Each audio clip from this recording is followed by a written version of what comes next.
आज हम चर्चा करेंगे मनुष्य के जीवन में सबसे बड़ा धन क्या है। यह सवाल हर किसी के मन में कभी न कभी जरूर आता है। कुछ लोग दिन रात मेहनत करते हैं, फिर भी गरीबी उनका पीछा नहीं छोड़ती। वहीं कुछ लोग बिना ज्यादा मेहनत के आराम से जीते हैं। क्या आपने कभी सोचा है कि ऐसा क्यों होता है? आज की छोटी सी कहानी के माध्यम से हम आपको यह समझाने का प्रयास करेंगे कि असली धन क्या है और इसे हर व्यक्ति कैसे पा सकता है। लेकिन उससे पहले प्रिय दर्शकों, अगर आपने अभी तक हमारे चैनल नई जिंदगी को सब्सक्राइब नहीं किया है तो कृपया सब्सक्राइब कर लें और इस वीडियो को अंत तक जरूर देखें। शायद इस कहानी से आपकी जिंदगी में भी कुछ बदलाव आ सके। तो चलिए बिना देर किए कहानी शुरू करते हैं। मध्यकाल की बात है। एक नगर में धर्मनाथ नाम का एक व्यक्ति रहता था। वह नगर का एक साधारण सा किसान था और अपनी छोटी सी झोपड़ी में जीवन यापन करता था। उसकी झोपड़ी कच्ची दीवारों से बनी थी और छप्पर से ढकी हुई थी, जो हर साल बारिश में टपकने लगती। धर्मनाथ के 5 युवा बेटे थे, लेकिन उनमें से कोई भी काम नहीं करता था। वे दिन भर नगर की गलियों में समय बिताते। धर्मनाथ हर सुबह अपने खेतों में काम करने जाता और रात को थका हारा घर लौटता। वह किसी तरह भोजन बनाकर खा लेता। एक दिन जब वह अपने खेत से लौट रहा था, उसकी मुलाकात पड़ोस की बूढ़ी महिला, जिसे सभी दादी अम्मा कहकर पुकारते थे, वह धर्मनाथ के पास आकर बैठ गई। दादी अम्मा उसकी हालत देखकर चिंतित हो गईं। उन्होंने कहा, धर्मनाथ, तू दिन भर मेहनत करता है, पर तेरी जिंदगी में कोई बदलाव क्यों नहीं आता? तेरे बेटे जवान हैं, फिर भी सारा बोझ तुझ पर ही है। धर्मनाथ ने थकी हुई आवाज में जवाब दिया, दादी अम्मा, मैं क्या करूं? मेरे पास कोई साधन नहीं है। मैंने अपने बेटों को समझाने की बहुत कोशिश की, पर हमारी हालत ऐसी है कि कोई काम नहीं करता। ये सुनकर दादी अम्मा ने कहा, धर्मनाथ, तेरे पास 5 बेटे हैं, कम से कम किसी एक की शादी करवा दे। बहू के आने से घर में खुशियां लौट सकती हैं। धर्मनाथ ने भारी मन से कहा, दादी अम्मा, मेरे बड़े बेटे राहुल की शादी तो पहले ही हो चुकी है, लेकिन उसकी पत्नी सरिता बहू ससुराल में कभी नहीं आई, क्योंकि हमारे पास उसे लाने का कोई साधन नहीं था। दादी अम्मा ने गंभीर स्वर में पूछा, तूने उसे लाने की कोशिश क्यों नहीं की? धर्मनाथ ने सिर झुकाकर कहा, कैसे लाता अम्मा? मेरे पास न पैसे हैं, न कपड़े, न घर का कोई सामान। उसकी ससुराल वाले मेरी गरीबी का मजाक उड़ाते। दादी अम्मा ने कुछ देर तक सोचा और फिर अपनी लाठी को पकड़कर कहा, बेटा धर्मनाथ, चिंता मत कर, मैं तेरी मदद करूंगी। तू कल सुबह राहुल को मेरे पास भेज देना। मैं उसे कपड़े और थोड़ा सामान दूंगी। वह अपनी पत्नी सरिता को वापस लाकर इस घर को नया जीवन दे सकता है। धर्मनाथ की आंखों में थोड़ी आशा की किरण जागी। वह बोला, दादी अम्मा, तुम तो भगवान का रूप हो, लेकिन मेरी किस्मत को बदलना इतना आसान नहीं। क्या वह लड़की इस हालत में इस छोटे से घर में रह पाएगी? दादी अम्मा ने मुस्कुराते हुए कहा, बेटा, किस्मत मेहनत और समझदारी से बदलती है। तू राहुल को भेज दे, बाकी सब मैं संभाल लूंगी। बहू आएगी तो घर में खुशहाली जरूर लौटेगी। बस तू हिम्मत मत हार। धर्मनाथ ने सिर हिलाया और दादी अम्मा को प्रणाम करके अपने घर लौट गया। अगली सुबह धर्मनाथ ने राहुल को बुलाया और उसे सारी बात बताई। राहुल पहले तो संकोच में पड़ गया, लेकिन फिर राजी हो गया। वह अपनी पत्नी को लाने के लिए दादी अम्मा के पास गया। राहुल, जो हमेशा अपने घर की तंगी और संघर्ष को देखता था, आज कुछ अलग महसूस कर रहा था। उसने अपने पिता से सुना था कि दादी अम्मा उसे कपड़े और जरूरी सामान दे रही हैं, लेकिन राहुल के दिल में कई सवाल थे। उसने सोचा, क्या मेरी पत्नी इस गरीबी को सह पाएगी? क्या वह मुझसे नाराज तो नहीं होगी? फिर उसने गहरी सांस ली और खुद से कहा, अब मेरे पास कोई और रास्ता नहीं है। अगर मुझे अपने घर को संवारना है तो यह कदम उठाना ही पड़ेगा। राहुल ने जल्दी जल्दी तैयार होकर दादी अम्मा के घर की ओर कदम बढ़ाए। दादी अम्मा ने उसे बड़े स्नेह से देखा। उनके चेहरे पर संतोष और आत्मविश्वास झलक रहा था, जैसे उन्हें भरोसा था कि राहुल का परिवार एक दिन बेहतर होगा। उन्होंने राहुल को सुंदर कपड़े और कुछ जरूरी सामान देते हुए कहा, बेटा, ये सामान लेकर जाओ और अपनी पत्नी को ससुराल से लेकर आओ। अब समय आ गया है कि तुम्हारे घर में खुशियां लौटें। राहुल ने कपड़े पहने, सामान उठाया और ससुराल की ओर निकल पड़ा। रास्ते में वह सोचता रहा, क्या सरिता मेरी परिस्थितियों को समझ पाएगी? क्या वह मेरी गरीबी को समझकर मेरा साथ देगी? राहुल जब ससुराल पहुंचा तो सरिता बहू ने उसे देखकर मुस्कुराया। ससुराल वालों ने उसका स्वागत बहुत प्रेम भाव आदर्श से किया। हालांकि सरिता बहू ने यह देखकर थोड़ा अचरज किया कि उसके पति के साथ आए सामान में काफी कम चीजें थीं। उसने सोचा, क्या मेरे घर वाले यह सब देखकर मजाक उड़ाएंगे? लेकिन मायके वालों ने उसे समझाया और कहा, तुम घर वापस जा रही हो, ये सबसे बड़ी खुशी की बात है। सामान कम है पर हमारे रिश्तों की डोर बहुत मजबूत है। 2 दिन ससुराल में बिताने के बाद राहुल सरिता बहू को लेकर घर लौटा। दोनों ने नए जोश के साथ घर में कदम रखा। हालांकि सरिता बहू के मन में कई सवाल थे। जब उसने घर देखा तो वह हैरान रह गई। घर बहुत छोटा था, कमरे छोटे थे और रसोई बेहद साधारण थी। लेकिन सबसे बड़ी बात तो यह थी कि घर में सब कुछ अस्त व्यस्त था। न कोई योजना थी, न कोई व्यवस्था। जब राहुल और उसकी पत्नी सरिता बहू घर लौटे तो उसने देखा कि पूरा घर बिखरा हुआ था। बर्तन इधर उधर फैले पड़े थे, रसोई अधूरी थी और बिस्तर अस्त व्यस्त थे। राहुल और सरिता बहू के बीच चुप्पी छाई हुई थी। सरिता बहू ने सोचा, क्या यह घर मेरा है? क्या मैं यहाँ रह पाऊंगी? लेकिन उसने हार नहीं मानी। वह जानती थी कि इस घर को सुधारना और यहाँ रहने के लिए कुछ करना जरूरी है। उसने फैसला किया कि वह राहुल से बात करके सफाई शुरू करेगी। उसने घर के हर कोने को ध्यान से देखा और धीरे धीरे सफाई शुरू की। वह रसोई में बर्तन धोने लगी। जब राहुल खेत से घर लौटा तो उसने देखा कि घर पूरी तरह बदल चुका था। बर्तन धोकर, सफाई करके और सामानों को व्यवस्थित कर घर को सुंदर और सजीव बना दिया गया था। घर के हर कोने में नई ऊर्जा महसूस हो रही थी। सरिता बहू ने कहा, अब यह घर थोड़ा सा हमारा जैसा महसूस होता है। अगर हम सब मिलकर थोड़े थोड़े बदलाव लाएंगे तो यह घर हमें खुशहाल बना देगा। रात को जब सभी परिवार के सदस्य एक जगह इकट्ठे हुए तो सरिता बहू ने सबको एक साथ बुलाया। उसने कहा, देखिए, हम सब मिलकर इस घर को संवार सकते हैं। अगर हम इसे ऐसे ही छोड़ देंगे तो यही हाल हमेशा रहेगा। हमें इसे सुधारने के लिए मेहनत करनी होगी। सबसे पहले घर की सफाई करनी होगी, उसके बाद घर के काम और फिर खेती और कारोबार पर ध्यान देना होगा। धर्मनाथ, जो पहले खुद को अपनी गरीबी का कारण मानता था, उसने उसकी बात सुनी और कहा, बिल्कुल बेटी, लेकिन हमारे पास संसाधन ही नहीं है। फिर भी अगर तुम्हारा विश्वास है तो मैं भी कोशिश करूंगा। सरिता बहू ने मुस्कुराते हुए कहा, हमारे पास संसाधन नहीं है, लेकिन हमारी मेहनत और समझदारी से हम सब कुछ बदल सकते हैं। याद रखें, सच्ची मेहनत कभी बेकार नहीं जाती। धर्मनाथ की आंखों में आंसू भर आए।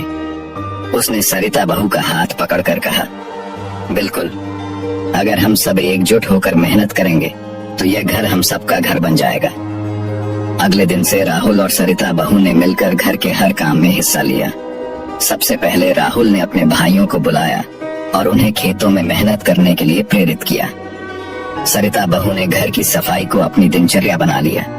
धीरे धीरे घर का माहौल बदलने लगा। अब रसोई में हर चीज सजगता से रखी जाने लगी। बर्तन कभी गंदे नहीं रहते थे और हर व्यक्ति अपने काम में पूरी लगन से व्यस्त रहने लगा। सरिता बहू ने खेत में नई फसल लगाने का विचार रखा। कुछ समय पहले धर्मनाथ के पास एक छोटी सी जमीन थी जिसमें ज्यादा फसल नहीं उगती थी, लेकिन अब उसने अपनी पुरानी आदतें बदल ली थीं। कुछ महीनों में घर की स्थिति में अद्भुत बदलाव दिखने लगा।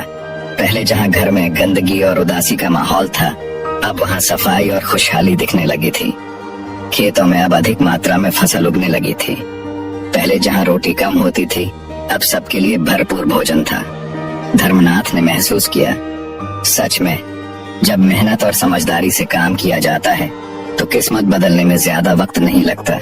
सरिता बहू ने कहा, अगर हम सब मिलकर एकजुट रहें तो गरीबी को भी दूर कर सकते हैं। हमारी सबसे बड़ी ताकत हमारी मेहनत और एकता है। अब धर्मनाथ भी घर की स्थिति को सुधारने के लिए हर दिन मेहनत करने लगे। उनकी बहू ने एक दिन उनसे कहा, पिताजी, जब आप काम से लौटते हैं तो घर में कुछ न कुछ जरूर लेकर आया कीजिए। इससे न केवल घर में सामान बढ़ेगा बल्कि मन भी प्रसन्न रहेगा। धर्मनाथ जो पहले ही अपने बेटे और बहू के सुझावों से प्रभावित थे, मुस्कुराकर बोले, ठीक है बेटी, अब मैं हर दिन ऐसा ही करूंगा। अब धर्मनाथ हर दिन काम से लौटते वक्त घर के लिए कोई न कोई सामान लाने लगे। कभी वह घर की जरूरत की चीजें लाते तो कभी कोई छोटा सा तोहफा लेकर आते। घर में चीजें बढ़ने लगी और सबको सुकून महसूस होने लगा। लेकिन एक दिन ऐसा हुआ कि वह बिना किसी सामान के लौटे। सरिता बहू ने देखा और पूछा, पिताजी, आज आप कुछ नहीं लाए? धर्मनाथ थोड़ा परेशान होकर बोले, आज कुछ भी नहीं मिला बहू, बस ये मरा हुआ बिच्छू मिला, इसे ही ले आया। धर्मनाथ ने बिच्छू को एक कोने में रखकर अंदर जाकर खाना खाने लगे। लेकिन सरिता बहू सोच में पड़ गई। उसने सोचा, आखिर इस मरे हुए बिच्छू का घर में क्या काम। इस बीच आसमान में एक विशाल गिद्ध दिखाई दिया। उसकी तेज नजरें दूर दूर तक देख रही थीं। अचानक उसकी नजर उस झोपड़ी पर पड़ी जहां धर्मनाथ और उनका परिवार रहता था। गिद्ध ने नीचे झांक कर देखा कि वहां एक मरा हुआ बिच्छू पड़ा हुआ था। उसने झपट्टा मारने का इरादा किया और धीरे धीरे नीचे उतरने लगा। यह सब देखकर सरिता बहू की चिंता और बढ़ गई। गिद्ध ने मौका पाते ही बिच्छू को अपनी चोंच में पकड़ लिया और आसमान की ऊंचाइयों में उड़ने लगा। वह मरा हुआ बिच्छू उसके चंगुल में था, लेकिन तेज हवा के झोंके से गिद्ध की चोंच से कुछ फिसल गया। यह एक सुंदर गहनों का हार था जो हवा में गिरता हुआ सीधा उसी झोपड़ी के आंगन में गिर पड़ा जहां धर्मनाथ का परिवार रहता था। सरिता बहू, जो अभी तक सोच रही थी कि इस बिच्छू का क्या किया जाए, अचानक हार को गिरते हुए देखती है। वह हैरान होकर चिल्लाई, पिताजी, पिताजी, देखिए ये क्या गिरा है। धर्मनाथ भी तुरंत बाहर आए और बोले, ये तो कोई गहना लगता है। हार को पास से देखने पर पता चला कि यह सोने का था और उस पर बारीक कारीगरी से किसी राजघराने का प्रतीक बना गया था। सरिता बहू ने उस हार को उठाकर ध्यान से देखा और कहा, पिताजी, यह हार साधारण नहीं है, लगता है ये किसी रानी का है। धर्मनाथ ने गंभीरता से हार को देखा और बोले, बेटे, ये सच में कीमती और खास है। ऐसा लगता है कि यह राजा दक्षराज सिंह के परिवार से जुड़ा है, लेकिन यह हार हमारे पास कैसे आया, ये बात समझ नहीं आ रही। यह हार जो एक अनोखी घटना के कारण उनके घर आया था, अब उनके जीवन में एक नया मोड़ ला सकता था। सरिता बहू ने कहा, पिताजी, हमें इस हार के बारे में गंभीरता से सोचना चाहिए। शायद ये कोई संकेत है, हमें इसे राजा को वापस लौटाना चाहिए। धर्मनाथ ने सोचा, अगर यह हार सच में राजा का है तो इसे लौटाना हमारी इज्जत और आत्मसम्मान का सवाल होगा। हमें इस हार को सुरक्षित रखने का तरीका सोचना होगा। अगले दिन धर्मनाथ और सरिता बहू ने फैसला किया कि हार को रानी तक पहुंचाने का रास्ता ढूंढेंगे। उन्होंने यह भी तय किया कि जब तक यह मामला सुलझ नहीं जाता तब तक किसी को भी इस हार के बारे में कुछ नहीं बताया जाएगा। लेकिन उनके मन में यह सवाल बार बार उठ रहा था कि यह हार राजा के पास कैसे पहुंचाया जाए। क्या इस हार का कोई गहरा रहस्य छिपा था? क्या यह उनके लिए नई शुरुआत का संकेत था? इन सवालों ने धर्मनाथ और उनकी बहू के मन में उथल पुथल मचाई, लेकिन उन्होंने निश्चय किया कि हार को सही हाथों में पहुंचाने के लिए वे हर संभव प्रयास करेंगे। अब कहानी एक नए मोड़ पर थी। घर में यह बदलाव सरिता बहू की चतुराई और दूरदर्शिता के कारण हुआ था। एक दिन सरिता बहू ने अपने ससुर से कहा, पिताजी, अब मैं आपको एक योजना बताऊंगी जिससे हम अपनी स्थिति पूरी तरह बदल सकते हैं। धर्मनाथ ने उत्सुकता से पूछा, क्या योजना है बेटी? सरिता बहू मुस्कुराई और बोली, आपको साधु का वेश बनाकर राजा के महल जाना होगा। वहां जाकर राजा दक्षराज सिंह से बात करें। मुझे पूरा विश्वास है कि यह हार राजा के खानदान का है और उनकी बहुमूल्य धरोहर है। धर्मनाथ ने हैरानी से कहा, यह तो बहुत अनोखा विचार है बेटी, लेकिन ऐसा करना क्या संभव है? सरिता बहू ने कहा, पिताजी, अगर हम सच्चाई और निष्ठा से बात करेंगे तो राजा हमारी बात जरूर सुनेंगे। अगले दिन धर्मनाथ ने बहू की बातों को गंभीरता से लिया और साधु का वेश बनाकर राजा के महल की ओर निकल पड़े। रास्ते में वह सोच रहे थे कि यह योजना कैसे सफल होगी। धर्मनाथ को थोड़ी घबराहट थी, लेकिन उन्होंने मन में ठाना कि जो भी होगा वह सच और धैर्य के साथ अपना काम करेंगे। जब वह महल पहुंचे तो राजा दक्षराज सिंह ने उन्हें देखते ही पूछा, तुम कौन हो और यहाँ क्यों आए हो? धर्मनाथ ने नम्रता से कहा, महाराज, मैं एक साधु हूँ और आपकी चिंता का समाधान लेकर आया हूँ। राजा ने चौंक कर पूछा, तुम्हें कैसे पता कि मुझे किस बात की चिंता है? धर्मनाथ ने कहा, महाराज, मैंने अपनी दिव्य दृष्टि से देखा है कि आपके महल का गायब हुआ हार कहाँ है। राजा ने हैरानी से पूछा, तुम्हें सच में पता है? तो तुरंत बताओ, वह कहाँ है? धर्मनाथ ने बिना हिचके कहा, महाराज, वह हार आपके महल के पीछे छिपा हुआ है। एक गिद्ध उसे ले गया था और अब वह वहाँ पड़ा है, लेकिन आपको उसे पाने के लिए एक उपाय अपनाना होगा। राजा ने उत्सुक होकर पूछा, क्या उपाय है? धर्मनाथ ने कहा, महाराज, आपको महल के पीछे तैनात सिपाहियों को हटा देना होगा। अगर आप ऐसा करेंगे तो कल वह हार आपको मिल जाएगा। राजा दक्षराज सिंह ने सोचा, ये साधु सच कह रहा है तो मुझे ऐसा ही करना चाहिए। उन्होंने तुरंत अपने सिपाहियों को महल के पीछे से हटा दिया। अगले दिन राजा और धर्मनाथ महल के पीछे गए। राजा ने देखा हार सचमुच वहीं पड़ा था। राजा ने खुशी से कहा, साधु, तुमने मेरा बड़ा नुकसान बचा लिया। अब जो भी तुम मुझसे मांगना चाहो मांग सकते हो। धर्मनाथ ने शांत भाव से कहा, महाराज, मुझे कुछ नहीं चाहिए, लेकिन मैं आपको एक सलाह देना चाहता हूँ। राजा ने पूछा, क्या सलाह है? धर्मनाथ ने कहा, इस साल धनतेरस के दिन राज्य में किसी के घर दीपक नहीं जलना चाहिए सिवाय मेरे घर के। राजा ने चौंक कर कहा, यह तो एक विचित्र बात है। साधु, क्या तुम मजाक कर रहे हो? धर्मनाथ ने गंभीर स्वर में कहा, महाराज, ये बहुत जरूरी है। अगर आप यह वचन पूरा करेंगे तो राज्य में कोई बड़ा संकट नहीं आएगा। राजा ने थोड़ी देर सोचा और फिर कहा, ठीक है साधु, मैं तुम्हारी बात मानूंगा। राजा दक्षराज सिंह ने पूरे राज्य में घोषणा करवाई कि धनतेरस के दिन किसी के घर दीपक नहीं जलाए जाएंगे सिवाय धर्मनाथ के घर के। जब धनतेरस की रात आई तो पूरा राज्य अंधेरे में डूबा था। किसी भी घर में दीपक नहीं जल रहे थे। लक्ष्मी माँ, जो धन और समृद्धि की देवी मानी जाती है, राज्य की ओर देख रही थी। जब उन्होंने देखा कि पूरे राज्य में घोर अंधेरा है तो वह वापस लौटने लगी। अचानक उनके वाहन उल्लू की नजर धर्मनाथ के घर पर पड़ी। वहाँ एक दीपक जल रहा था। उल्लू ने लक्ष्मी माँ से कहा, माँ देखिए, इस घर में प्रकाश है। लक्ष्मी माँ ने जब देखा कि पूरे राज्य में केवल धर्मनाथ के घर में दीपक जल रहा है तो वह वहीं ठहर गईं। उन्होंने धर्मनाथ के घर को आशीर्वाद दिया और समृद्धि से भर दिया। उस रात धर्मनाथ का घर, जो एक साधारण झोपड़ी था, एक भव्य महल में बदल गया। अगले दिन धर्मनाथ और उनका परिवार अवाक रह गए। उन्होंने देखा कि उनका घर पहले जैसा नहीं रहा। हर चीज चमचमाती और नई थी। धर्मनाथ ने सरिता बहू से कहा, बहू, ये सब तुम्हारी समझदारी का नतीजा है। तुमने सही दिशा में कार्य किया और अब हमारा भाग्य बदल गया है। सरिता बहू मुस्कुराई और बोली, पिताजी, अब आप राजा दक्षराज सिंह के पास जाइए। उन्हें सच बताइए कि मैंने यह सब सोच समझ कर किया था। धर्मनाथ ने सोचा, बहू सही कह रही है, मुझे राजा के पास जाकर अपनी बात रखनी चाहिए। जब धर्मनाथ राजा दक्षराज सिंह के पास पहुँचे और उन्हें सब कुछ बताया तो राजा प्रसन्न हो गए। उन्होंने धर्मनाथ को प्रशंसा करते हुए कहा, तुमने राज्य को संकट से बचाया। राजा ने धर्मनाथ को बहुत सारा धन और आशीर्वाद दिया। अब धर्मनाथ और उनका परिवार समृद्ध हो गया। उनका जीवन सुख समृद्धि से भर गया था। दोस्तों, चलिए अब जानते हैं ये कौन सी ऐसी 5 बातें हैं जो हर मनुष्य के जीवन में धन की कमी को दूर कर सकता है। पहला, हिम्मत और साहस। जो व्यक्ति धैर्य और साहस से काम करता है वह कभी भी असफल नहीं होता।